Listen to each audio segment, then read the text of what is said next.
কাছ থেকে মুসলমান ভাইরা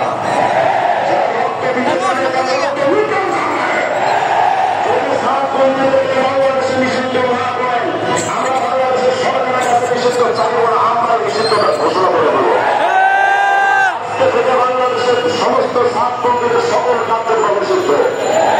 যদি তাদেরকে প্রশাসনের মাধ্যমে তাদেরকে সাইজ করা না হয়, গ্রেফতার করা না হয়, বাংলাদেশের মানুষ যদি দেখতে হবে যার মাসের সৈনিকরা সৈনিকরা আবার যদি করতে হবে একটা ছাত্রদের জায়গা দেওয়া হবে না। আমাদের সবাই ভুলতাম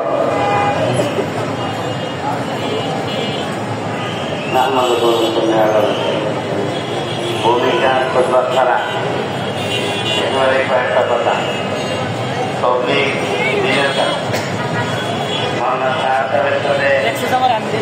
আমাদের যে বিরোধ এবং দ্বন্দ্ব